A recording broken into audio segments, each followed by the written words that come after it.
안녕하세요. 자유교회 이진우 목사가 보내드리는 아침 묵상입니다. 오늘도 예수 그리스도의 향기를 내는 복된 하루가 되시길 바랍니다. 6월 17일 수요일 아침 묵상입니다. 오늘은 진흙탕 속으로 뛰어드신 하나님이라는 제목으로 요한복음 1장 14절 전반부의 말씀 묵상합니다. 말씀이 육신이 되어 우리 가운데 거하심에. 오늘도 우리 가운데 찾아오셔서 우리와 동행하시는 하나님의 은혜와 사랑을 힘입어 살아가시는 복된 하루 되시길 축복합니다. 지금까지 우리는 요한복음 1장을 통해 예수 그리스도는 태초부터 계셨던 하나님이시며 만물을 창조하신 참 빛이라는 사실을 살펴보았습니다. 그리고 어제 묵상에서는 하나님의 자녀는 혈통이나 인간의 노력으로 태어나는 것이 아니라 오직 하나님께로부터 난 자들이라는 요한복음의 선언을 묵상했습니다.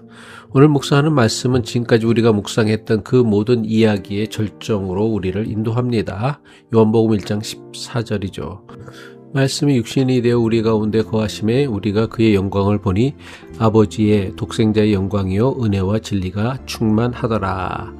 이 구절은 요한복음 전체를 다 한 절로 요약한 것과 같은 요한복음의 정수이며 기독교 신앙의 핵심이자 신비입니다. 오늘 묵상하는 말씀은 이렇게 시작합니다. 말씀이 육신이 되어, 이것을 신학에서는 성육신이라고 합니다. 성육신은 태초부터 하나님과 함께 계셨고 만물을 창조하신 그 말씀이 인간의 몸을 입고 이 땅에 오셨다는 선언입니다.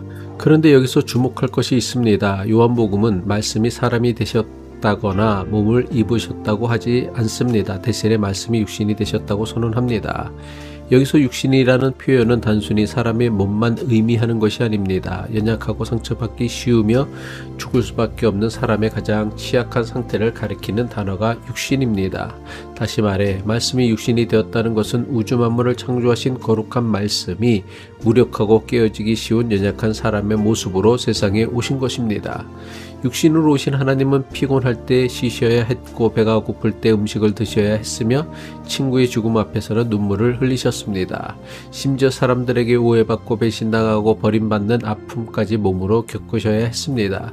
이것이 바로 기독교 신앙의 신비인 성육신입니다. 세상의 많은 종교는 어떻게 해야 사람이 신에게 가까이 갈 수 있는지를 이야기합니다. 하지만 복음은 정반대로 말씀합니다. 사람이 하나님께 올라간 이야기가 아니라 하나님께서 사람에게 내려오신 이야기라는 것입니다. 이것이 기독교 복음의 가장 놀라운 반전입니다. 그렇다면 하나님은 왜 사람이 되셨습니까? 그것은 죄와 상처와 죽음 속에서 길을 잃어버린 사람을 구원하시기 위해서입니다. 하나님은 저 높은 하늘 위에서 열심히 살아라, 스스로 올라오라 말씀하지 않으셨습니다. 오히려 우리가 있는 가장 낮은 자리까지 내려오셨습니다. 마치 깊은 진흙탕에 빠진 아이를 구하기 위해 아버지가 자기의 옷과 몸이 더러워지는 것도 잊은 채 직접 진흙 속으로 뛰어드는 것과 같습니다. 하나님의 성육신은 사랑의 방향을 보여줍니다. 육신으로 세상에 오신 예수 그리스도가 보여주신 사랑은 높은 곳에서 명령하는 것이 아니라 낮은 곳으로 내려가는 것입니다. 사람의 연약한 육신으로 세상에 오셨기에 예수님은 인간의 눈물과 외로움을 직접 경험하셨습니다. 그렇게 우리의 아픔을 모른 척 외면하지 않으십니다. 그래서 요한복음은 이어서 말씀이 육신이 되어 우리 가운데 거하심에라고 말씀합니다. 여기서 거하심에에 해당하는 헬라어 원어의 뜻은 장막을 친다는 것입니다. 이 부분을 직역하면 말씀이 육신이 되어 우리 가운데 장막을 치셨다입니다. 장막을 친다는 요한복음의 선언은 광야 시대에 하나님께서 성막 가운데 거하시며 이스라엘과 함께 하셨던 사건을 떠올리게 합니다. 다시 말해 하나님은 더 이상 성전이라는 건물 안에만 계시는 분이 아니라 예수 그리스도를 통해 우리 가운데 함께 거하시는 하나님이 되셨다는 뜻입니다. 하나님께서 멀리서 우리를 내려다보신 것이 아닙니다. 안전한 거리에서 우리를 동정하신 것도 아닙니다. 친히 우리의 삶 한가운데로 들어오셨습니다. 우리와 같은 동네에서 사시고 우리와 같은 밥을 드시고 우리와 같은 언어를 말씀하십니다. 이것이 우리 가운데 거하시며라는 요한복음의 선언이 가진 신학적 의미입니다. 하나님은 우리를 사랑하시되 멀리서 사랑하지 않으셨습니다. 친히 우리 가운데 오셔서 함께 사셨습니다. 이처럼 기독교 신앙의 사랑과 섬김은 언제나 함께 함에서 시작됩니다. 이민생활을 하다 보면 낯선 땅에서 그리고 언어와 문화의 장벽 앞에서 나만 홀로 고립된 것 같은 외로움에 사로잡히는 경험을 합니다. 그럴 때면 하나님께서 나의 이 외로움을 알고 계실까 하는 의문이 드는 순간이 있습니다. 그런데 가장 연약한 육신으로 오신 예수님은 변두리 땅에서 나고 자라셨습니다. 예수님이 나고 자란 갈릴리는 당시 유대인들에게도 무시당하는 변두리 시골이었습니다. 그래서 예수님은 변두리에서 소외된 자의 고독이 무엇인지 아십니다. 자신을 이해해 주는 이가 없는 외로움이 무엇인지 아십니다.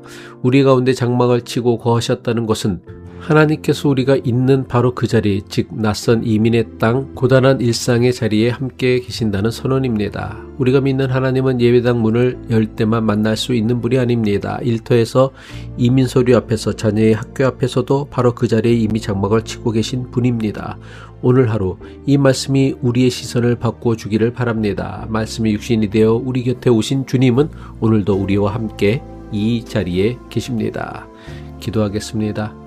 말씀이 육신이 되어 우리 가운데 찾아오신 주님, 높은 곳에만 머물지 않으시고 우리의 연약함과 눈물 속으로 들어와 주심에 감사드립니다.